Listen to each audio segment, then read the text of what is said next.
Fala pessoal, professor Gessé na voz aqui. Vamos trabalhar a disciplina de ciências no 7º ano. E o nosso tema de hoje são os fenômenos meteorológicos, tá bom? A gente está aí no caderno 1, capítulo 1. E a aula de hoje você pode acompanhar a partir da página 13, tá certo? Então hoje a gente vai falar dentro dos fenômenos meteorológicos, né, que são aqueles fenômenos que acontecem na nossa atmosfera, dos raios, relâmpagos e trovões, tá bom? Coisas bem comuns aí no nosso período de chuva, aqui onde a gente vive. A gente está aqui, por exemplo, vendo a imagem capturada de um raio, tá bom? Então, os raios, o que é um raio, né? Os raios, eles são descargas elétricas mesmos, que acontecem na troposfera, né? Para quem lembra, troposfera é essa primeira camada da atmosfera que é onde está localizado todos os seres vivos e a maior parte dos gases, como a gente já tinha discutido em sala. Então, essa descarga elétrica ela é produzida, né, e são acompanhadas de relâmpagos e trovões. O objetivo da aula de hoje é a gente entender, né, qual é a diferença entre eles três. A gente já viu aqui que raio, tá bom? É a descarga elétrica em si, tá certo? O relâmpago já é algo diferente. Então, ao contrário do que a gente se pensa, né, o raio ele é causado pelo choque das nuvens, tá bom? Elas vão se chocar aqui e vão produzir isso, mas pelo atrito entre as gotas congeladas de água dentro das nuvens e também entre o ar e as nuvens, tá bom? Então, as gotinhas de águas congeladas elas se chocam, o atrito é quando elas se tocam uma na outra e aí, galera, é tão forte que acaba produzindo uma descarga elétrica. O relâmpago, como tem aqui, é bem interessante você ver que é a luz emitida pelo raio. Na imagem foi possível capturar todo o raio, né, sendo produzido. E essa luz que você enxerga, aquele clarão, que é bem rápido, é o relâmpago, tá? Vai ser o relâmpago. Então, o relâmpago é a luz emitida pelo raio. E o trovão, tá bom? É bem conhecido também, é o som, tá bom? Provocado pelo deslocamento de ar causado pela descarga elétrica, certo? Na nossa atmosfera, então, o raio é a descarga elétrica, o relâmpago é a luz emitida e o trovão é o som. É bom que vocês anotem essas informações. Raio, descarga elétrica, o relâmpago é a luz que você consegue enxergar e o trovão, que é o som. Tá bom? Então, o clarão do relâmpago ele é visto antes de você ouvir, tá bom? O som do trovão, tá bom? Então, ele é visto bem antes, né? Então, embora ambos aconteçam ao mesmo tempo. Por que isso acontece? Porque primeiro você, tá, vê o clarão, aí depois é que você vai escutar o som. Por quê?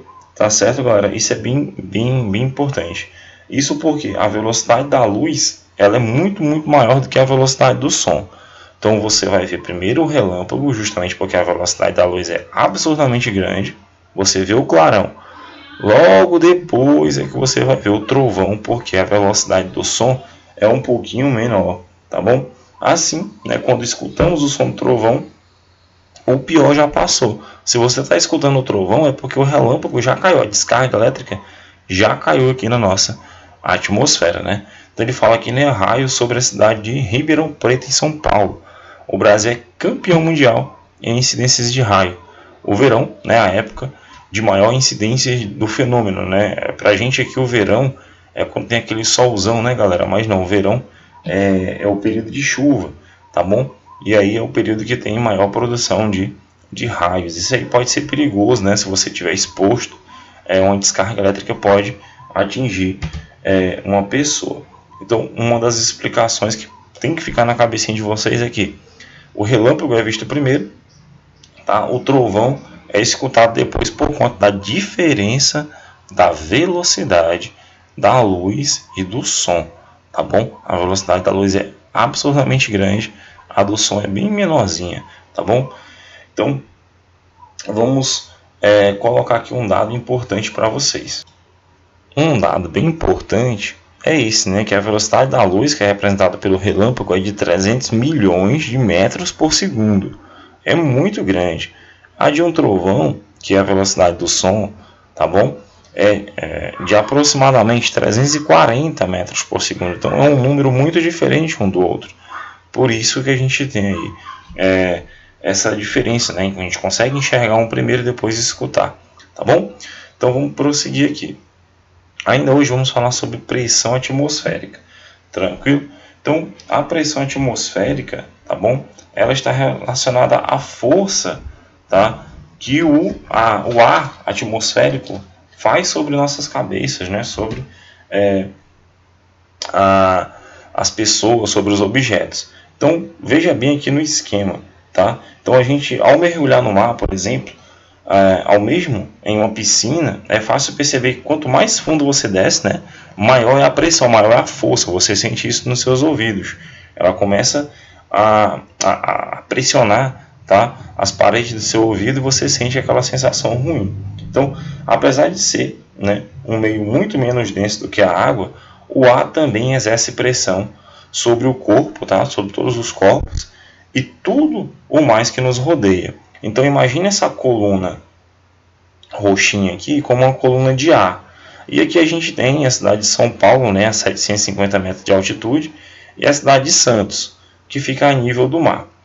Essa cidade aqui está mais alta, e essa aqui está um pouco mais baixa. Então a coluna de ar que está aqui sobre São Paulo é menor, coluna de ar menor.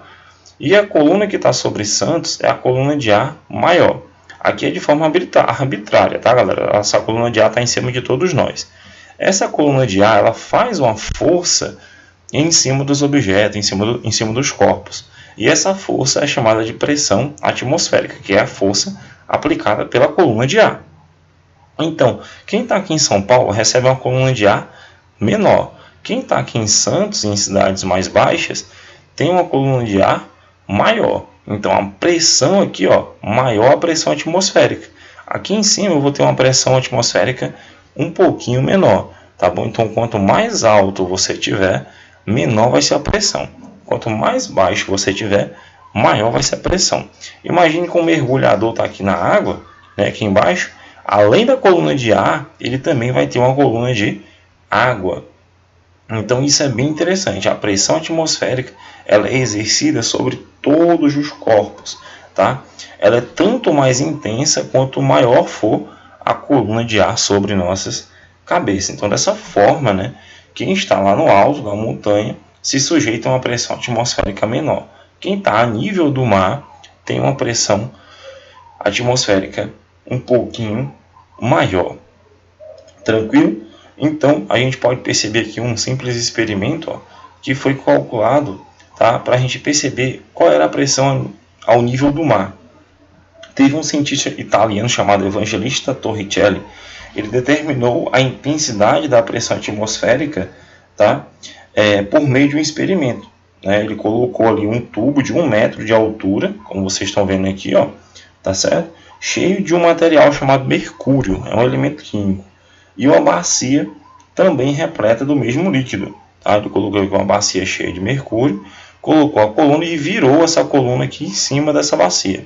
Ele percebeu que formou uma coluna de 76 centímetros de altura. Tá bom? Como o Torricelli realizou esse experimento no nível do mar, dizemos que a pressão nessas condições equilibra, né, se você está a nível do mar, se você fizer esse experimento, tá bom? Ele vai ter que equilibrar uma coluna de mercúrio de 76 centímetros, tá bom? E isso se refere o quê? A um atmosférico, tá? Normalmente nos livros a gente vai ver um dado chamado atmosférico, que é dado da seguinte forma. Então esse experimento aqui, ó, ele representa um ATM. Um ATM significa o quê?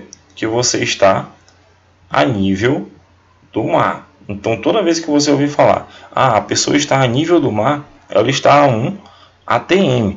Vamos voltar aqui no nosso esquema. Por exemplo, quem está aqui em Santos, ó, está a nível do mar, tá bom? Quem está em Santos está a nível do mar. Logo, eu tenho aqui uma pressão de um ATM. Quem está aqui em cima em São Paulo, por exemplo, está uma pressão menor, tá bom? Se aqui é um ATM, tá, de pressão, aqui em cima eu tenho uma pressão menor, porque a coluna é menor. Então vamos supor que seja metade, tá, um valor arbitrário. Não é correto. 5 atm, se a gente pudesse imaginar. Quem está abaixo do nível do mar, por exemplo, que está aqui na água, está com a pressão maior do que 1 atm, 1 atm e meio, 2 atm, por aí vai, tá bom? E com esses valores a gente consegue dimensionar, tá certo? Então sempre tenha como referência a pressão a nível do mar. Galera, a gente fica por aqui e até a próxima aula.